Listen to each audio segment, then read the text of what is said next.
Happy New Year, Happy everyone! New Year. It's 2020 and we're ready to talk some movies. Yes. Little bit of housekeeping before we get started here. So we are going to do, through the end of January, we're going to have our first official season is going to come to an end with an episode here every 2 weeks. And then we're going to kind of increase the speed of that coming with our second season in February. So stay tuned for that.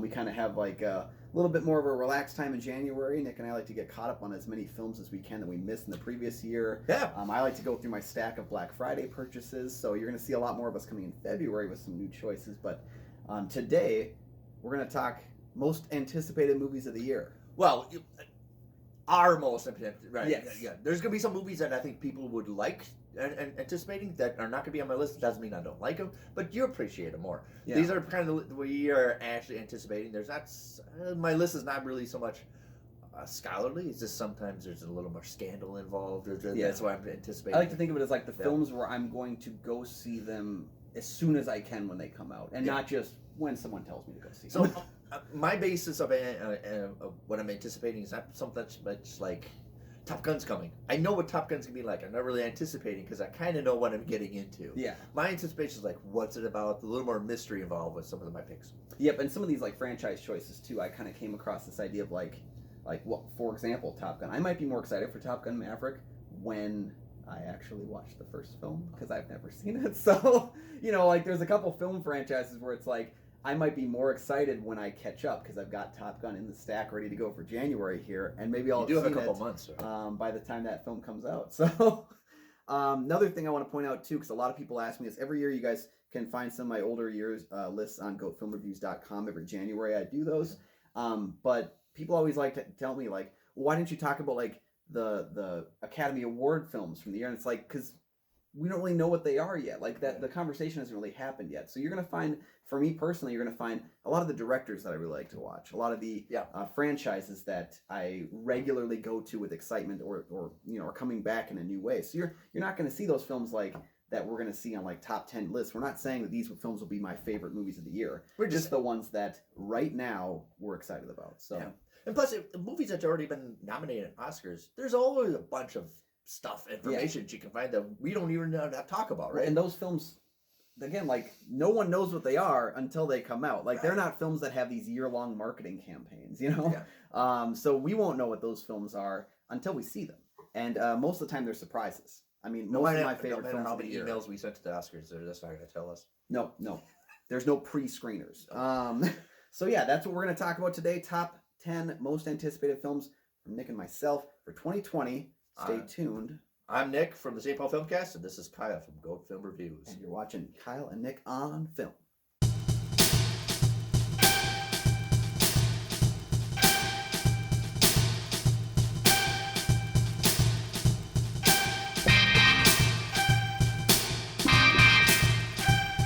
Welcome back to Kyle and Nick on Film. Yeah. We're going to start talking top 10 most anticipated of 2020. Nick, let's start with you. Take a pick off your list. Number 10 on my list is Army of the Dead. Zack Snyder's coming back. He's going to do a zombie movie. What's it about? And we know it takes place in Vegas. Is it going to be the same like before? So I'm really anticipating because I don't really know about it, but we know Zack Snyder films. So, yeah, he's got a pretty interesting cast. I know Dave Bautista's in the film, and a couple other like of those, I would say, character-y actors.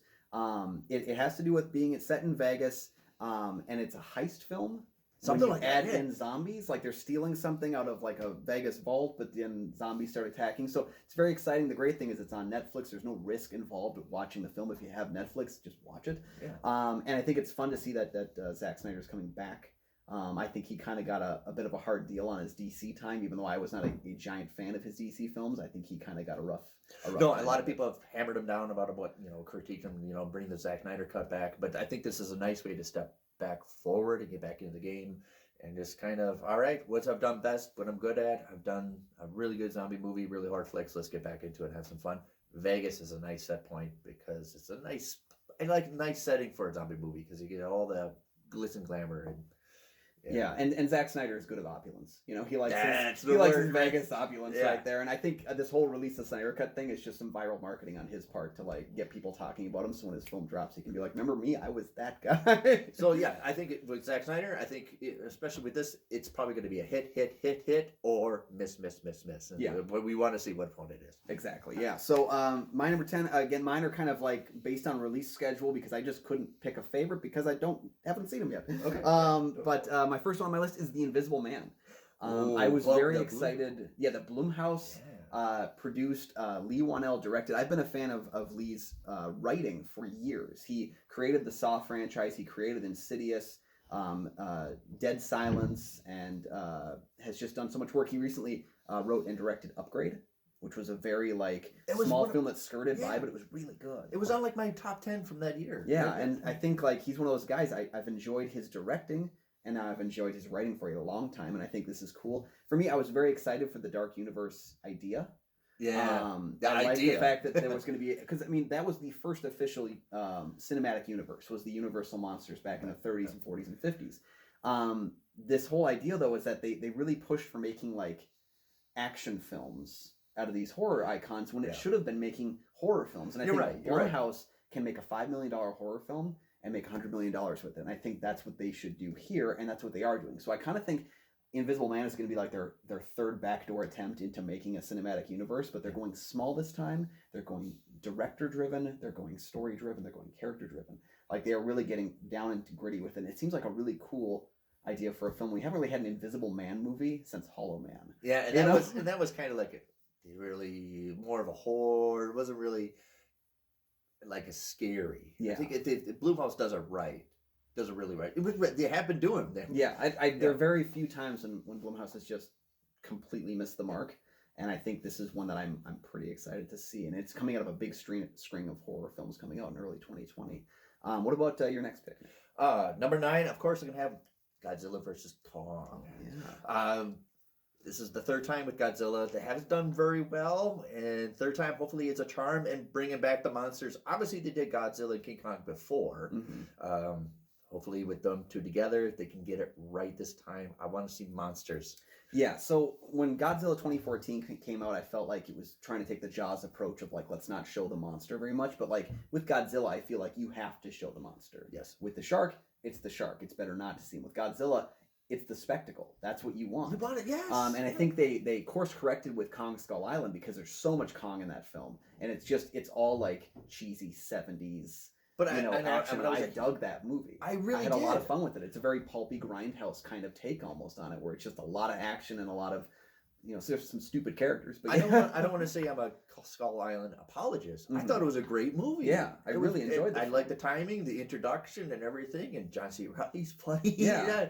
And then you get Godzilla King of the Monsters, which kind of I feel like course corrects more so from Godzilla, but it still has this issue of being able to not understand its human characters. Right. And you got to give me at least something to go on. I think Vera Farmiga in that film was one of the worst characters of the year, which is unfortunate because she's a great actress. And you could tell in that movie she's like, what am I really? Yeah.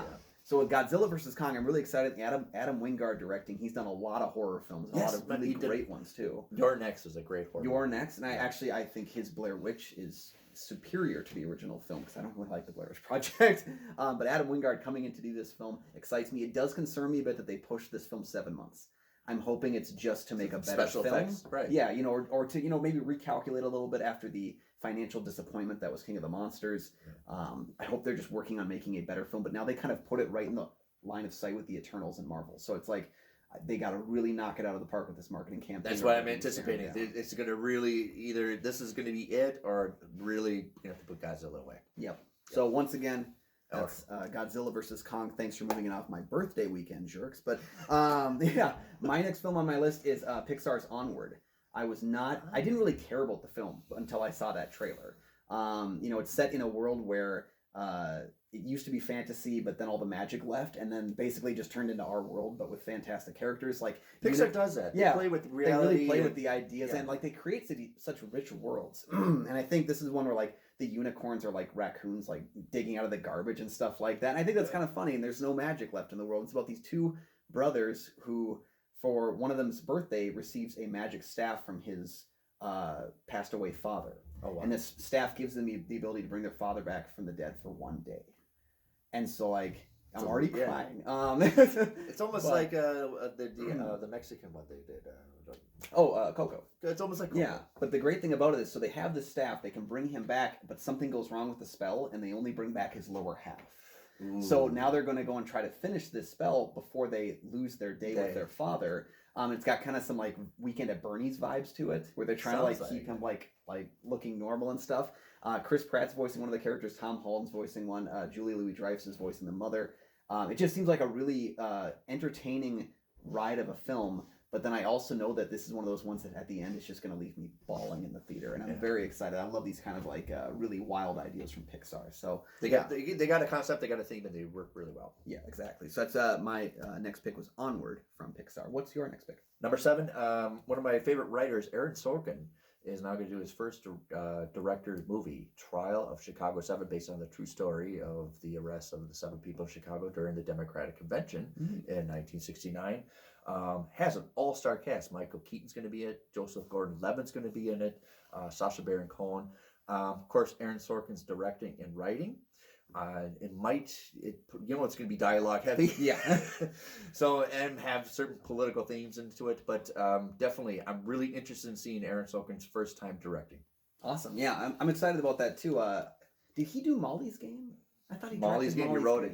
He just wrote it. Okay. Yeah, he just wrote it. Still haven't caught that one yet, but I think like if there's one thing Aaron Sorkin is known for, it's for his screenplay and dialogue. And it's a question of can he craft a film visually, or will he just service the screenplay? Because that's kind of some things that certain people do. If you're an actor that becomes a director, you tend to focus more on the actors when you're directing. If you're a screenwriter and you become a director, you tend to focus more on getting the script exactly how it should be, but you may lose some of that visual flair that can really, make a vibrant film. So it's the question of whether or not he can rise to that level or not. But I'm really interested. I don't know if they're going to be strictly a courtroom film, like just one setting, or they actually going to show the whole events leading up to it. That's why I'm anticipating a lot of questions, if it's just going to be a courtroom drama or just have some other elements. But of course, Aaron Sorkin, you're going to get some great writing and great dialogue. Yeah, I'm hoping it's kind of more of a law-based film, because I grew up watching like The Practice with my family. Like every Sunday night, I was told I could stay up later if I watched The Practice. And then like I've noticed the past couple of years, great courtroom dramas. We got Just Mercy that just came out in December, and it's hitting wide release right about now. And we have films like Marshall, and like there were some scenes in Detroit, some really interesting courtroom drama kind of films. Yeah. So hopefully that can be brought to the light here a little bit more too. So good pick. Yeah. Thank you. So my next choice actually is it's a sequel, and I'm not extremely excited for it normally, but it's the fact that the people returning to this sequel, I trust, and that is A Quiet Place Part 2. Yes. It's not a film I feel needs a sequel. No, but I also I just get this feeling I got that same thing, and like why do you have to do? I get this feeling about John Krasinski though. Like, I think he, as a director, he picks his projects very interestingly, and I think for him to come back and do this as a director, maybe come back and do a little bit of filming. I don't know, but for him to come back and do this as director, just it means that something clearly has brought him back, because he said he didn't want to do a sequel. Had no interest in it. If someone wants to, go ahead. Yeah. I'm not involved anymore, was his thing. So obviously there's maybe some little more creative freedom, laying hundreds on the table till you tell me to stop. Something motivated.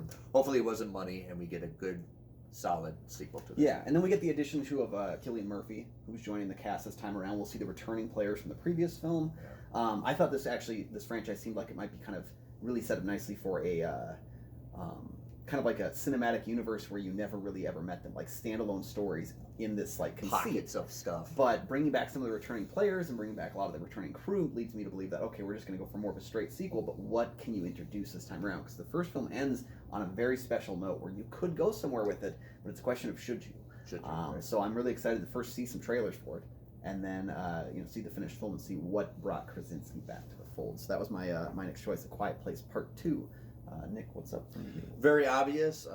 We just got the trailer. I watched it again and again and again. Wonder Woman 1984, Patty Jenkins.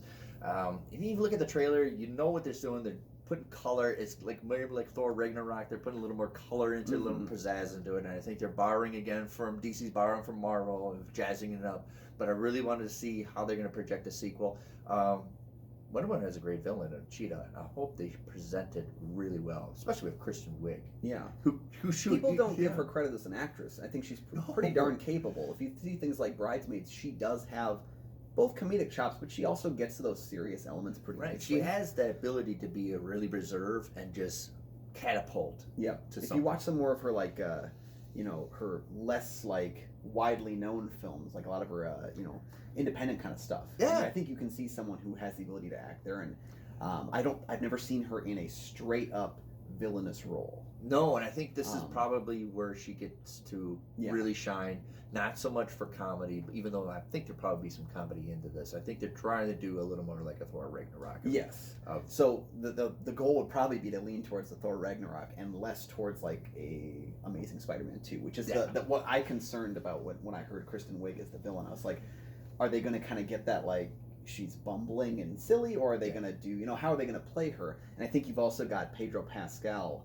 as Maxwell Lord. I think he's definitely going to have some push in there too as a villainous role. I'm excited for the film. I need it to be proven to me right now, because I think it's very odd to place the film in the 80s and not do like an actual like follow-up like present day Wonder Woman. So there must be a reason they're doing 80s, but I don't get it. I don't get why yet. I need That's to what know I'm anticipating. why the film There's is some existing. there's some little like, what are we getting? Yeah. And the big question, my boy Pine is back. What is going on? So that's what I want to know, because I'm angry that he's back. So you got to prove to me that he deserves to be back. Not just like a one sentence and then there has to, right. I think it was one of those that if they do it right, it's gonna be really. If they do it wrong, there's gonna be some monster. There's a lot of cards on the table with this one, and that's what both interests and concerns me. But I like the risk. So risk. A lot of risk. Good. Wonder Woman 84. My next film, I'm pretty sure is going to be on your list, and that is the 25th film in a long-running franchise, No Time to Die. That was going to be my next one. Yes, perfect. There's a lot of things about this movie because after Spectre, Daniel Craig said he was done. He said it was like he'd rather like walk on glass. Walk on glass. Bond again. And they went through directors. Danny Boyle was going to do it, and he said no. So it has just been one scandal after another, which occasionally does happen with Bond movies. But it's the 25th one. I think they know that's going to be a lot of interest, and when you do that anniversary, they expect more. So a lot of anticipation of what they're going to do with this. Yeah, and I've enjoyed a lot of Craig's work as James Bond. I think he's a stellar Bond. He's probably in my top two. When I kind of like between him and Connery, I just love the two like different versions of Bond that we get. It's interesting to note too that his first Bond film, an odd-numbered Casino Royale, is considered by some people to be the best or one of the best. Yeah. Then you get Quantum of Solace, an even-numbered one that people didn't like as much. Then you get Skyfall, an odd-numbered one, people love it. Spectre, less so. So are we going to swing ourselves back towards a really respected 25th film? That's what interests me. Is it's kind of like the Star Trek films, where like evens and odds almost seem to get different quality. The other thing that really excites me, and I picked this film not because it was a Bond film, but because it is a Cary Joji Fukunaga film. I love the first season of True Detective. I loved his writing on the It film. I'm sad that we didn't get his directing on the It film. He left the project in pursuit of something different. But Fukunaga is such a tremendous filmmaker that we have not seen enough work from yet. I think for his vision, especially when he's seen a True Detective, that he is what I think Bond needs is somebody for detail. Exactly. So I'm very excited to see what he does with it. Plus, he's a self-proclaimed Bond fan. Like he said, that's what I've wanted to do with my career. I wanted to make one Bond film at least, and I hope he does this one. And Sam Mendes did the same thing with Skyfall. He got one that was really well respected. He stuck around for Spectre, and a lot of people he was kind of trepidatious about that, and a lot of people think maybe that's why we turned out a less than stellar Spectre. I still like Spectre, but definitely the odd number ones are clearly better. They're clearly more respected. So No Time to Die, I'm very excited for. That was the one on my list right there. Nick, what's the next one on your list? This is actually pretty interesting. Joel Coen is going to direct a movie by himself, not with his brother Ethan, and he's going to do a Shakespeare, one of my favorite Shakespeare plays, Macbeth. Starring Denzel Washington and Frances McDormand. So there's a lot of anticipation about this because only one Coen brother's going to do it. It's a Shakespeare play. Out of all the things that would pick to do, but he's going to adapt Macbeth. If you're a Coen Brothers fan, you can know that there's a lot of Shakespeare reference in a lot of the movies and a lot of epics. So a lot of things a lot of interesting things about this movie. Yeah, they're both well-read directors. Like if you watch, No Or Brother Where Art Thou, you can see that their love for like Homer and the Odyssey. Yeah. They adapt a lot of stuff from novels, but they also too just have a very literature kind of feeling to them. So that's really exciting. I think, did Denzel Washington? I thought he played Macbeth on stage.